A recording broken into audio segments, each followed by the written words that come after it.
Hi every one, எல்லோரும் எப்படி இருக்கீங்க? நாங்கள் ரொம்ப ரொம்ப நல்லாயிருக்கோம். என்னடா பேகெல்லாம் கட்டுறாங்க அப்படின்னு பார்க்குறீங்களா? ஆமாங்க, ரொம்ப போர் அடிச்சு போச்சு. லைஃப் வந்து ஒரே மாதிரி ரொட்டீனாக ஒரு போரிங் லைஃபாகவே இருந்துச்சு. ஸோ அதால் ஃப்ரெண்ட்ஸ் எல்லாம் சேர்ந்து சரி குட்டியாக ஒரு சின்னதாக ஒரு ஷார்ட் வெக்கேஷன் போகலாம் அப்படின்னு பிளான் பண்ணி தான் ஒரு இடத்துக்கு நாங்கள் போகிறதுக்கு முடிவெடுத்திருக்கோம். ஸோ போகிறதுக்கு முன்னாடி முதல்ல வீட்டில் சாமியெல்லாம் காலையில் எழுந்து கும்பிட்டுட்டு எல்லாத்துக்கும் ரெடி ஆகிட்டோம். பிகாஸ் எங்கே போகிறனாலும் கடவுளோட ஆசீர்வாதத்தோடு தான் போகணும் இல்லையா? அதால் காலையில் எழுந்து சாமியெல்லாம் கும்பிட்டாச்சு. இப்போ நாங்கள் எங்கே போயிட்டுருக்கோம் அப்படின்னு சொன்னால் ஏர்போர்ட்டுக்கு தான் போயிட்டுருக்கோம். போர்ட்டர் ஏர்லைன்ஸில் தான் புக் பண்ணியிருக்கோம். ஸோ அங்கேருந்து ஃப்ளைட்டில் கனடாக்குள்ளே தான் போகிறோம். நாங்கள் கனடாக்குள்ளே அங்கேருந்து கால்கரி அப்படின்ற ஒரு சிட்டிக்கு தான் போகிறோம். ஆல்பர்ட்டா அப்படின்ற ஒரு ப்ராவின்ஸ்குள்ளே தான் இந்த சிட்டி இருக்குது. இங்கே இருக்கிறவங்களுக்கு நல்லாவே தெரியும் அது. பட் உங்களுக்கு தெரியல அப்படின்னு சொன்னால் நான் சொல்கிறேன், உங்களுக்கு ஷார்ட்டாக ஒரு ப்ரீஃப் கொடுக்குறேன். அங்கே தான் வந்து பேன்ஃப் அப்படின்ற ஒரு இடம் இருக்குது. அந்த இடம் வந்து ரொம்ப ரொம்ப பியூட்டிஃபுல்லாக இருக்கும். நம்ம ஊரில் இந்த ஹிமாலயாலாம் இருக்குது இல்லைங்களா, அந்த மாதிரி இங்கே வந்து ஃபுல்லாக வந்து பனிமலை, நம்ம ஸ்விட்சர்லேண்டெல்லாம் இருக்கும் இல்லையா, அந்த மாதிரி பனிமலையோடு இருக்கும். ஸோ இப்போ நம்ம ஏர்போர்ட்டுக்கு வந்துவிட்டோம். காலையில் பயங்கர கூட்டங்க, நிறைய ஃப்ளைட்ஸ் போது போல் இருக்குது. எக்கச்சக்கமான கூட்டம் இருந்துச்சு. பட் எல்லாத்தையும் இது பண்ணி அதெல்லாம் முடித்து போர்டிங்கெல்லாம் முடித்து வர்றதுக்குள்ளே போதும்னு ஆயிடுச்சு. ஸோ இப்போ நாங்கள் ஃப்ளைட் ஏறியாச்சு. ஃப்ளைட் வந்து கிளம்பிடுச்சு. கால்கரி பார்த்திங்க அப்படின்னு சொன்னால் ஒரு 4.5 ஹவர்ஸில் 3 hours 45 minutesல நாங்கள் போகும்போது, வரும்போது கொஞ்சம் ஃப்ளைட்டு வந்து கொஞ்சம் லாங் ஹவர்ஸ் எடுத்துச்சு. ஸோ இப்போ நாங்கள் டொரண்டோலேருந்து கால்கரிக்கு கிளம்பிட்டோம். மற்ற ஏர்லைன்ஸ்லாம் எப்படின்னு எனக்கு தெரியல. ஆனால் என்னோட ஒரு சின்ன அட்வைஸாக எடுத்துக்கோங்க.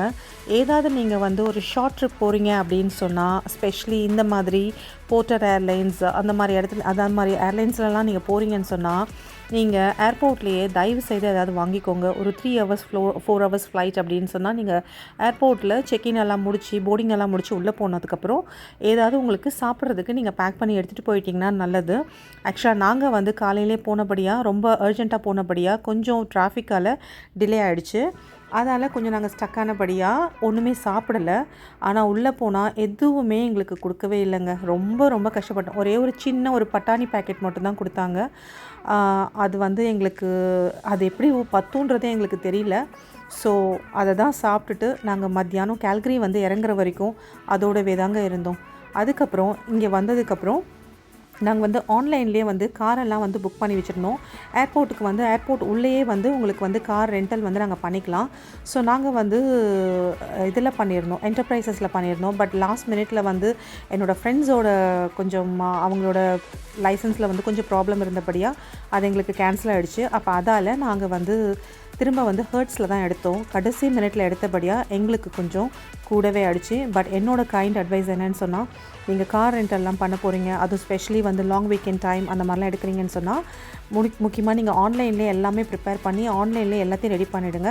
பட் நாங்கள் ஆன்லைனில் பண்ணும்போது ரொம்ப சீப்பாக இருந்தது. பட் அங்கே போய் கடைசி நேரத்தில் நாங்கள் செய்யும்போது எங்களுக்கு அப்படியே டபுள் த ப்ரைஸ் ஆச்சு.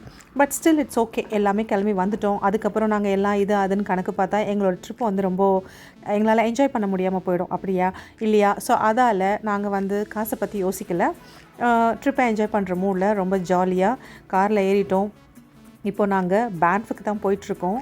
பியூட்டிஃபுல்லாக இருந்ததுங்க. ரோடெல்லாம் வந்து ரொம்ப டிராஃபிக் ஃப்ரீயாக இருந்துச்சு, நல்லா இருந்துச்சு. நாங்கள் வந்து லாங் வீக்கெண்ட் ஸ்டார்ட் பண்ணுறதுக்கு முன்னாடியே போனபடியாக எங்களுக்கு வந்து கொஞ்சம் ஃப்ரீயாக இருந்தது. பார்க்குறதுக்கான இடங்கள் எல்லாம் ரோட்ஸ் நல்லா ஃப்ரீயாக இருந்தது. மற்றது அன்னைக்கு பார்க்குற ஒரு சைட் சீயிங் எல்லாமே வந்துட்டு ரொம்பவே நல்லா, ரொம்ப கூட்டம் இல்லை, ரொம்ப ஜாலியாக போயிட்டு ரொம்ப ரிலாக்ஸ்டாக பார்த்துட்டு அழகாக வந்தோம். இப்போ வந்து ஆல்மோஸ்ட் நாங்கள் பேன்ஃபுக்கு கிட்ட, பேன்ஃப் வந்து கால்கரியிலேருந்து பேன்ஃப் பார்த்திங்கன்னு சொன்னால் ஒரு 1.5 kilometers வரும். அங்கே பார்த்திங்கன்னா உங்களுக்கு தெரியும் அவ்வளோ அழகாக அந்த பனிமலைலாம் தெரியுது அப்படின்னு சொல்லிட்டு. நாங்கள் ஃபஸ்ட்டு டைம் தூரத்துலேருந்து பார்க்கும்போதே பயங்கர எக்ஸைட் ஆகிட்டோம். ஓ மை காட், இவ்வளோ அழகாக இருக்குது அப்படி இப்படின்னு சொல்லி பயங்கரமாக என்ஜாய் பண்ணிகிட்டு இருந்தோம். ஆனால் எங்களுக்கு தெரியாது, நாங்கள் ஆக்சுவலாக அந்த இடத்துக்கு தான் போய் 360 degreeல எங்களை சுற்றி எந்த பக்கம் நாங்கள் திரும்பினாலும் ஒரே பனிமலையாக இருக்கும். அந்த மாதிரி ஒரு இடத்துல போய் இருக்க போகிறோன்னே எங்களுக்கு தெரியல. நாங்கள் ஃபஸ்ட்டு இதை பார்த்தோன்னே பயங்கரமாக என்ஜாய் பண்ணிட்டோம். ஆனால் அதுக்கப்புறம் பார்த்தா தான் தெரிஞ்சுது, நாங்கள் போய் இருக்கிற இடமே பார்த்திங்கன்னா சுற்றி பனிமலை தான். 360 degreeல இருந்துச்சு. ரொம்ப பியூட்டிஃபுல்லாக இருந்துச்சு. ஸோ இப்போ நாங்கள் வந்து ஆல்மோஸ்ட்டு பேன்ஃப் கிட்ட போயிட்டுருக்கோம். போயிட்டு பயங்கர பசியில் வேறு இருந்தோங்க நாங்கள். அதுக்கப்புறம் வந்து ஃப்ளைட்டை விட்டு இறங்கியும் நாங்கள் சாப்பிடவே இல்லை. ஏன்னா எங்களுக்கு வந்து கார் வந்து ரெண்ட் பண்ணணும். அதனால் வந்துட்டு நீங்கள் இறங்கி போகணும். எங்களுக்கு ஈவினிங் வேறு ஒரு பர்டிகுலராக நான் வந்து கண்டோலா ரைட் வந்து நான் புக் பண்ணி வச்சுருந்தோம். அது வந்து அந்த டைமிங்க்கு புக் பண்ணபடியாக அதுக்குள்ளே நாங்கள் அங்கே போய் இது ஹோட்டல் ரூம் போய் நாங்கள் ஃப்ரெஷ்அப் ஆகிட்டு திரும்ப பேன்ஃபுக்கு வரோம். நாங்கள் வந்து தங்கியிருந்தது வந்து கேன்மோர் அப்படின்ற இடம். இது வந்து பேன்ஃபுக்கு ஒரு 20 மினிட்ஸ் முன்னாடியே இருக்குது. பேன்ஃப் கிட்டே போக வேண்டாம். பார்த்தீங்களா இந்த மலையெல்லாம் பாருங்கள், கிட்டே வர வர எவ்வளோ அழகாக இருக்குது பார்த்தீங்களா. ரொம்ப நல்லா இருந்துச்சு. இதை விட சூப்பரான ஒரு ரோட் ட்ரிப் ஒன்று இருக்குது பேன்ஃபில். மஸ்ட் இங்கே வந்தாலே நம்ம கண்டிப்பாக அதை ட்ரை பண்ணியே ஆகணும். ஜாஸ்பர், பேன்ஃப்லேருந்து ஜாஸ்பர் போகிற ரோடு தான் ஐஸ்ஃபீல்ட் பார்க்வே அப்படின்வாங்க. ரொம்ப ரொம்ப அழகாக இருக்கும். அதை வந்து மஸ்ட் ட்ரை அப்படின்னு சொல்லி எங்களுக்கு எல்லாருமே வந்து சஜஸ்ட் பண்ணாங்க. சஜஸ்ட் இல்லை, நார்மலாகவே இந்த ட்ரிப்பில் வந்து நார்மலாக எல்லோரும் பேன்ஃப் போகிறவங்க கண்டிப்பாக அதை வந்து அந்த ட்ரிப்பு வந்து பார்ப்பாங்க. ஏன்னா அந்த வழியாக தான் நீங்கள் வந்து Moraine Lake, Lake Louise and Peyto Lake எல்லாமே போகிற வழி இருக்குது. அண்ட் நாங்கள் வந்து அதை வந்து 3rd டே ட்ரிப்பாக போட்டிருக்கோம். ஸோ இப்போது நாங்கள் எங்கே போகிறோம் அப்படின்னா நம்மளோட ஹோட்டல் ரூமுக்கு தான் போகிறோம். ஏன்னா நெக்ஸ்ட் வந்து பார்த்திங்களா பேன்ஃப் வந்துருச்சு, பேன்ஃப் கிட்டே வந்துட்டோம் நம்ம. ஸோ நெக்ஸ்ட்டு வந்து நம்ம ஃப்ரெஷ்அப் ஆகிட்டு ஈவினிங் வந்து கண்டோலா ரைட் போகிறோம். ஸோ அதெல்லாம் வந்து அடுத்த வீடியோவில் உங்களுக்கு வரும். கண்டோலா ரைடு அப்படின்னு சொன்னீங்கன்னு சொன்னால் இங்கேருந்து கண்டோலா, அதாவது ஒரு ஸ்ட்ரீட் கார் மாதிரி அப்படின்னு சொல்லலாம், கீழே இருந்து மேலே மலை உச்சிக்கு போகுது. அந்த இடத்துலேருந்து பார்த்திங்கன்னா சுற்றி வந்து 360 டிகிரியில் நம்மளை சுற்றி இருக்கிற மலையை வந்து நல்லா அதோட லெவல்லே நம்ம பார்க்கலாம். ரொம்ப ரொம்ப அழகாக இருக்கும் அந்த வியூ அப்படின்னு சொல்லுவாங்க. ஸோ அதுக்காக தான் நாங்கள் கண்டோலா ரைட் வந்து புக் பண்ணியிருக்கேன். நான் வந்து ஆன்லைன்லேயே அது வந்து புக் பண்ணிட்டோம். நாங்கள் ஒரு ஆளுக்கு வந்து $98 வந்துச்சு. அப்படி தான் நாங்கள் புக் பண்ணியிருக்கோம். ஸோ நீங்கள் பார்த்தீங்க அப்படின்னா நீங்கள் அங்கே டேரெக்டாகவும் போய் புக் பண்ணலாம். பட் நார்மலாக வந்து வீக்கெண்ட்ஸில் வந்து கொஞ்சம் கூட இருக்கும். அதால் நாங்கள் வந்து அதாவது விலையும் கூட இருக்கும், ப்ளஸ் வந்து க்யூவும் ஜாஸ்தி இருக்கும். அப்போ அதால் நாங்கள் வந்து க்ரௌடை வந்து ஸ்கிப் பண்ணணுன்றதுக்காக ஆன்லைன்லேயே புக் பண்ணிட்டோம். இப்போ இங்கே பார்த்தீங்கன்னா ஒரு ரெஸ்டாரண்ட், செம்ம பசிங்க, கேன்மோர் வந்துட்டோம், செம்ம பசி. ஸோ அதனால் ஒரு ரெஸ்டாரண்ட்டில் போயிட்டு அந்த ரெஸ்டாரண்ட் பக்கத்துலேயே பாருங்கள் எப்படி இருக்குது வியூன்னு சொல்லிட்டு போய் செம பசியில் நல்லா ஆர்டர் பண்ணிவிட்டு ஒரு கட்டிட்டோம். ஸோ பட்டர் சிக்கன், அப்புறம் வந்து நான், அப்புறம் ரைஸ், சாலட், தந்தூரி நான், எல்லாமே தந்தூரி சிக்கன் எல்லாமே ஆர்டர் பண்ணோம். இந்த ரெஸ்டாரண்ட்லேருந்து பார்த்தீங்கன்னா எங்கே போனாலும் நீங்கள் எந்த ரெஸ்டாரண்ட்டில் பார்த்தாலும் அழகான ஒரு வியூ இருக்கும். அழகாக ரசிச்சுக்கிட்டே நம்ம சாப்பிட்லாம். ஸோ நல்லா நாங்கள் ஃபன் பண்ணி எல்லாம் சாப்பிட்டுட்டு அதுக்கப்புறம் கொஞ்சம் நேரம் அங்கே அப்படியே ரிலாக்ஸ் பண்ணி அந்த எல்லாத்தையும் என்ஜாய் பண்ணிவிட்டு அந்த இடத்தெல்லாம் பார்த்துட்டு பாருங்களேன் எவ்வளோ அழகாக இருக்குது பாருங்கள் விண்டோ வழியாக பார்த்தா. ஸோ எல்லாத்தையும் என்ஜாய் பண்ணிவிட்டு நாங்கள் அப்படியே ரூமுக்கு கிளம்பி ஃப்ரெஷ்அப் ஆகிறதுக்காக போயிட்டோம். நான் உங்களுக்கு ஒரு குட்டி சஜஷன் சொல்கிறேன், வேணும்னா எடுத்துக்கோங்க, இல்லைன்னா பிரச்சனை இல்லை, விட்டுடுங்க. லைஃப் வந்து எப்போவுமே நமக்கு வந்து ஒரு ஹெக்டிக்காக தான் இருக்கும். அது என்ன சொல்கிறது, ஒரு ரொட்டீனாக நமக்கு போயிட்டே இருக்கும். இதுக்கு நடுவில் கொஞ்சம் நம்ம ரிலாக்ஸ் பண்ணோம், நம்ம மைண்ட் வந்து கொஞ்சம் ஒரு சின்ன ஒரு டைவர்ஷன் வேணும் நம்ம மைண்டுக்கு அப்படின்னு சொன்னால் கண்டிப்பாக ட்ராவல்ன்றது ரொம்ப ரொம்ப முக்கியங்க. ஏன்னா நான் வந்து பர்சனலாக ஃபீல் பண்ணதை தான் உங்களுக்கு நான் ஷேர் பண்ணுறேன்.